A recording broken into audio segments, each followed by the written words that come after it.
मी ज्योत्स्ना चौधरी. माझं आणि हॉस्पिटलचं वेगळंच नातं आहे, कारण की माझी डिलेवरी फर्स्ट डिलेवरीच आहे आणि मला 8व्या महिन्यात माझी डिलेवरी झाली आहे. तर मला खूप माझी डिलेवरीच्या वेळेस खूप कंडिशन खराब होती.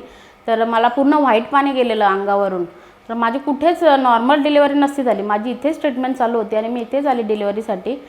10 मार्चला माझी डिलेवरी झाली आहे आणि माझा 8व्या महिन्यातले मी 10 दिवस घेतलेले. तर माझा बाल 1 किलोचा होता. तर इथे माझी नॉर्मल डिलेवरी झाली आहे.